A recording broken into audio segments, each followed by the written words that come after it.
He fell asleep in New Jersey before the bombs hit the ground. Broadcasting from a bomb shelter, he is the nuclear clown.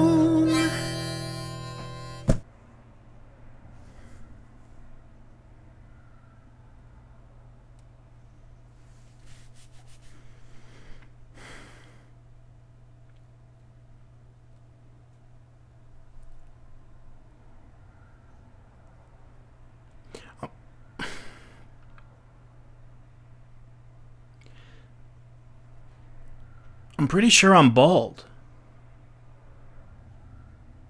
He fell asleep in New Jersey before the bombs hit the ground.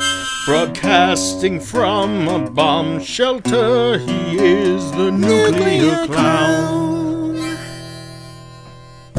Listen guys, I know what's been on everyone's mind. I've read the president's Twitter, I've read Sarah Palin's Twitter, I've read everybody's Twitter, and everybody wants to know the one burning question: what happened to my hair? Well, I'm gonna tell you. In honor of getting 100 subscribers, and I appreciate each and every nukeling out there, I decided to do something special. So I shaved my entire head and sent each of you a lock of my hair in the mail just in time for the holidays. So make sure you... I don't have 100 subscribers?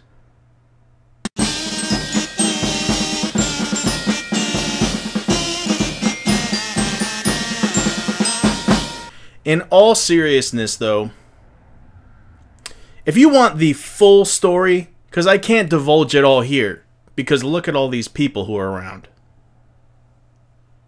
Go to nuclearclown.com. This website has given me so many goddamn problems, but right now, it's working. And it's been working for a while. Because after setting it up and linking up the names and doing all that good stuff, it would work for a little bit. Then it wouldn't work for a little bit. So I finally decided to call some adults, and I emailed their customer service, and I told them my problem. And they got back to me and said, we did it ourselves, we fixed it, you're stupid. So it's been working ever since that. Now that adults are involved, everything is kosher. So go to nuclearclown.com, because I'm posting up podcasts like a madman. Nuclear Clown Radio, it's huge. It's enormous. It's bigger than both of us. And him, okay? So I put up a podcast about once every week, and there's 6 up there now, and in one of them I go in depth about my hair and why it's no longer with me. So why don't you go there? Because the webs, let's face it, all right, just between us, you're wasting your time here. I mean, the website is where all the cool kids are. Just go, please, and tell me how it is. I got all day. You know, I haven't done a video in a while, and I feel bad because I like to be consistent with my stuff. And, but honestly, nothing's really happening too much that I think would warrant a video.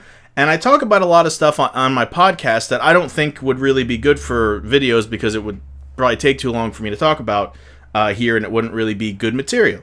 I like to keep kind of sort of up to date on this at least. And really nothing new has been out in movies that's caught my interest. One thing that did happen was we have a new Ultimate Fighter, ladies and germs. And I think that the Ultimate Fighter show has been suffering for quite some time. And it's by the UFC's own doing. Because there's so many of them, they just go back to back to back to back to back to back to back. That after a while, when you introduce a new fighter who's won the competition and they say, former Ultimate Fighter winner, it's not that big a deal anymore because there have been about 1,000 of them.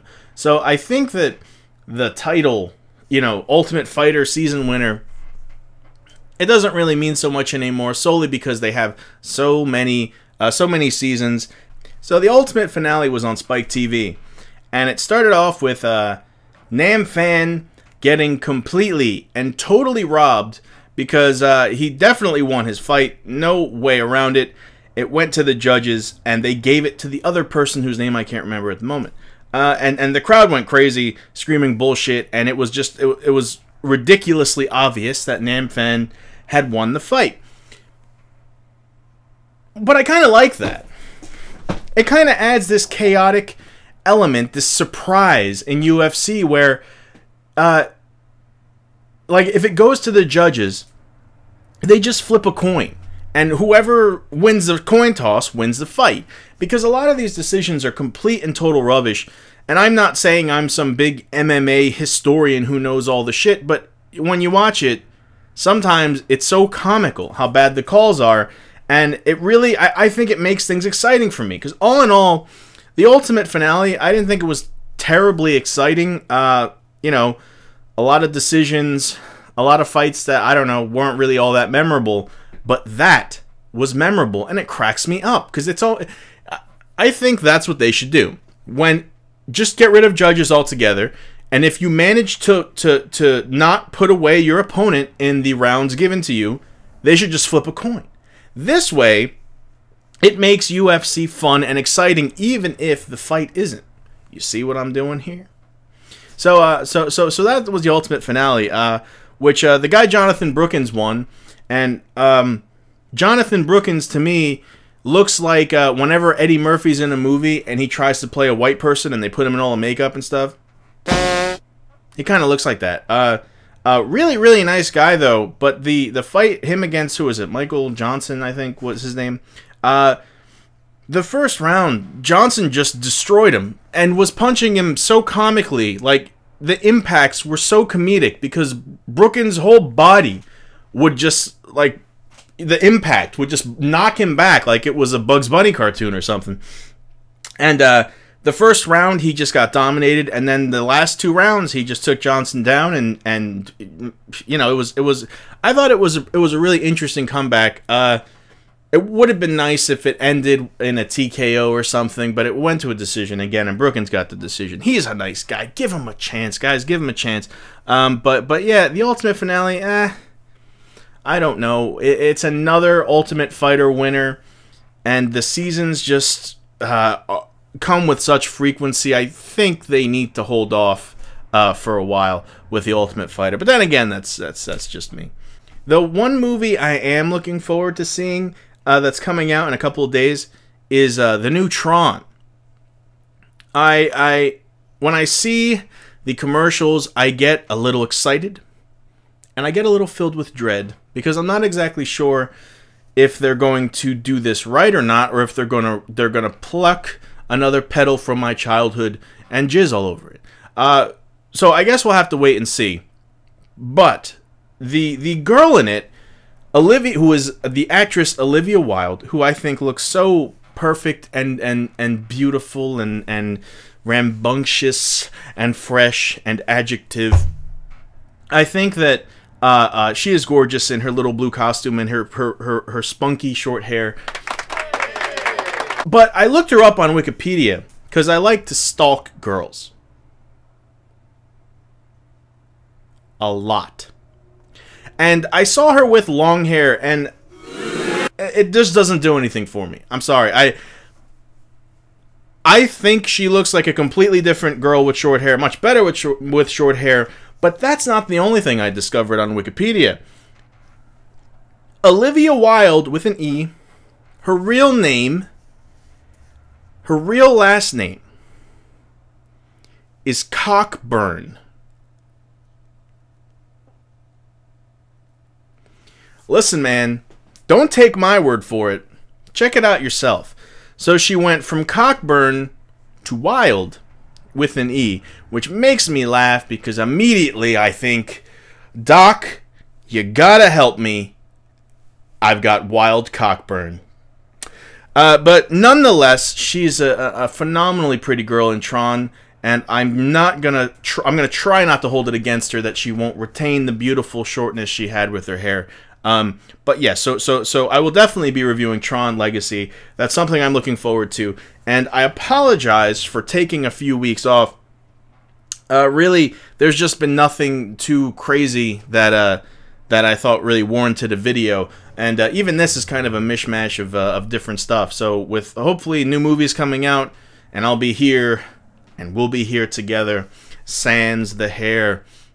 So I've been playing, I did a little first thoughts on Fallout New Vegas, and I've played it some more. I haven't beaten it yet, but I got to the last part, and I put in a lot more hours than when I first did my video, and my thoughts really haven't changed that much. To me, it seems like same old, same old. It's nice that they're throwing in a lot of stuff from Fallout 2, Fallout 1, the earlier ones. I like that. But besides the good old nostalgia, it seems like an expansion pack for 3. A very large expansion pack for 3, of course, but still, I have a problem, and this seems to be the trend with games now, where they make these sequels that don't graphically look any better. And I know graphics don't make an entire game. It's not the biggest thing about a game, but if you're going to charge $60 for a sequel, it should look better. It should look a little nicer, a little bit more polished, or at least different. I'd settle for different. But Fallout New Vegas, I think it's a lot of the same old stuff, and while it's fun to play, it's also riddled with fucking bugs. How can you have a game that is basically exactly the same as Fallout 3 and have so many problems with it, with just shit going wrong, with all the little bugs and stuff that's wrong with it that I found more and more of as I started to play? I don't know how that exactly works. If they totally revamped the system, well, if they totally revamped anything, if they revamped graphics or did big improvements, I would understand. But it's the same stuff, and it's kind of strange that 2 years later they release the same stuff with some new content, but it's plagued with all kinds of problems. I don't know. You know, I'm kind of disappointed in New Vegas, so I might have a contest where you, gentle viewer, can win my copy of Fallout New Vegas. I will try to think of something fun and something nice that we could all do, and maybe more than one of you will enter this time. Probably not. So yes, Fallout New Vegas. Here's my heart. Here's it breaking. Also, I've been meaning to tell this story forever, but I never got around to it with my hectic schedule. But I was at the pet store, and I was buying some treats for my cat, and they had these little crunchy green treats that looked kind of gross. But you know, I decided to try them out, give him a little bit of variety in his life. And I brought him home, and I realized shortly after I picked him up, I can't believe I didn't notice this sooner, but the cat on the front of the bag has the green treat in his mouth, like kind of hanging out of his mouth. And the treats are shaped kind of like little fish. And so with half of it in the cat's mouth, it looks like the cat's throwing up all over itself. And that cracked me the fuck up. So in closing, do us both a favor. Go to nuclearclown.com. Listen to a podcast or 6. I'm going to try to get them up every week. Probably every Wednesday. I want to try and do them every Wednesday now. So all the problems are behind us as far as technical difficulties. Now I can share with you everything. I can see clearly now, friends. The rain is gone. This is the irradiated one. Bald, not so beautiful. Signing off.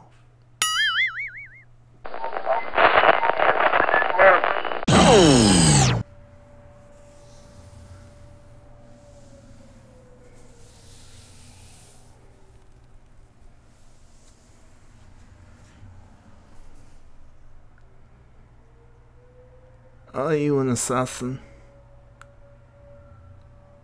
Are you a subscriber?